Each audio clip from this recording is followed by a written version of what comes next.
चलिए आज हम लोग देखेंगे अनुवांशिक पदार्थ। अनुवांशिक पदार्थ होता है क्या है, कैसे काम करता है, कहाँ होता है, इसके बारे में चर्चा करेंगे। तो साथियों सपोज कीजिए कि मेरे पास ये सेल है, ये क्या है, सेल है। तो इस सेल के अंदर हमारे शरीर का अनुवांशिक पदार्थ होता है। कोई पूछेगा सर सेल में कहाँ, तो साथियों सेल का होता है दो पार्ट। इस पार्ट को बोलते हैं साइटोप्लाज्मा, और ये जो साइटोप्लाज्मा के जो बाद है इसको हम लोग बोलते हैं केंद्रक, और केंद्रक के द्रव को बोलते हैं न्यूक्लियोप्लाज्मा। न्यूक्लियोप्लाज्मा, तो न्यूक्लियोप्लाज्मा के अंदर अनुवांशिक पदार्थ होता है। मतलब सीधे सीधे बात किया जाए तो केंद्रक के अंदर होता है अनुवांशिक पदार्थ। किस रूप में होता है इस बात को समझते हैं। तो साथियों गौर फरमाइएगा, सेल के केंद्रक में डीएनए के फॉर्म में होता है अनुवांशिक पदार्थ।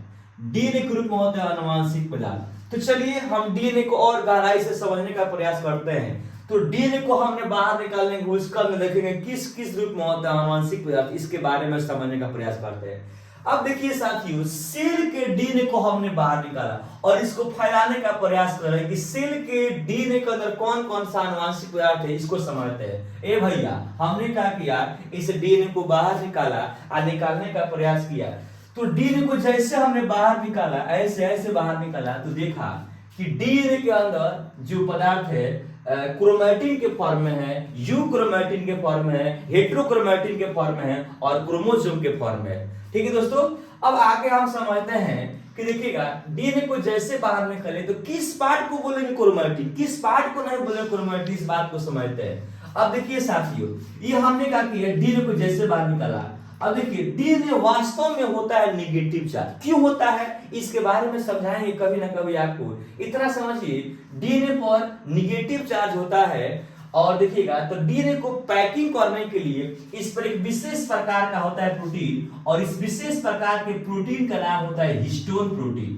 क्या क्या होता है दोस्तों, इसको बोलते हैं हिस्टोन प्रोटीन। तो देखिएगा डीएनए का वह भाग जहां पर हिस्टोन प्रोटीन पाया जाएगा, जहां पर हिस्टोन प्रोटीन पाया जाएगा उस भाग का नाम होता है क्रोमैटिन। उसको हम लोग बोलते हैं जी क्रोमैटिन। तो जिस भाग पर हिस्टोन प्रोटीन होगा डीएनए का, उस भाग को बोलते हैं क्रोमैटिन। क्रोमैटिन के आते हैं डीएनए सिकुड़ने लगता है। अब देखिएगा तो डीएनए क्या हुआ, सबसे पहली बार हल्का सा सिकुड़ा, हल्का सा कंडेंस हुआ। तो जब हल्का सा कंडेंस हुआ, हल्का सा सिकुड़ा, तो इस भाग का नाम हो गया यूक्रोमैटिन। क्या हो गया दोस्तों, यूक्रोमैटिन। मतलब डीएनए का वो भाग जो हिस्टोन प्रोटीन के कारण हल्का सा कंप्रेस हो गया, हल्का सा सिकुड़ गया, इसका नाम होता है यूक्रोमैटिन। इसको हम लोग बोलते हैं साथियों यूक्रोमैटिन। अच्छा आगे बढ़ते हैं। अब यूक्रोमैटिन आगे जाकर बहुत सारा अनेकों प्रकार के जब इसमें हिस्टोन प्रोटीन लग गया तो ये और हो गया कॉम्पैक्ट, और हो गया कंडेंस, और सिकुड़ गया, और इसका नाम हो गया हेट्रोक्रोमैटिन। क्या होगा साथियों, हेट्रोक्रोमैटिन। अब हेट्रोक्रोमैटिन पर जब बहुत सारा लग गया तो हिस्टोन प्रोटीन, जिसके कारण ये क्रोमोसोम ग्रुप में हो गया चेंज, और कंडेंस हो गया, और सिकुड़ गया, और एक्स शेप का बना दिया स्ट्रक्चर। जब जैसे बना एक्स शेप का स्ट्रक्चर, इस एक्स संरचना का नाम पड़ गया क्रोमोसोम। क्या पड़े साथियों, क्रोमोसोम। तो अगर कोई पूछे कि अनुवांशिक पदार्थ किस रूप में गया, तो साथियों अनुवांशिक पदार्थ का पहला होता है, सबसे पहले होता है डीएनए। क्या होता है साथियों, डीएनए। डीएनए के बाद से होता है यूक्रोमैटिन। क्या होता है साथियों, यूक्रोमैटिन। और यूक्रोमैटिन के बाद बनता है हेट्रोक्रोमैटिन।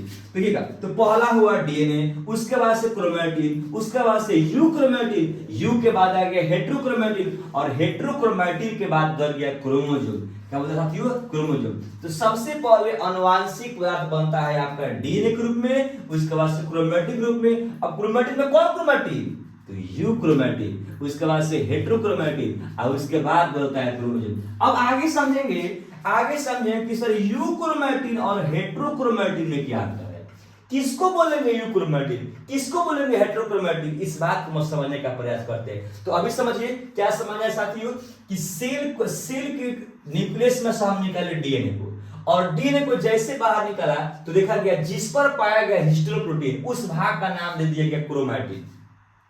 क्रोमैटिन पर जैसे और हिस्टोप्रोटीन मतलब मिल गया, जैसे जैसे हिस्टोप्रोटीन और इसमें चिपकता गया तो इसका नाम पड़ गया यूक्रोमैटिन। यूक्रोमैटिन कम कंडेंस होता है, लेकिन जैसे और मिलता है इस हिस्टोप्रोटीन तो इसको हम लोग बोलते हैं हेट्रोक्रोमैटिन। और हेट्रोक्रोमैटिन आगे जाकर चेंज होता है किसमें जी? क्रोमोसोम में। तो अब समझते हैं कि यूक्रोमैटिन और हेट्रोक्रोमैटिन में क्या अंतर है।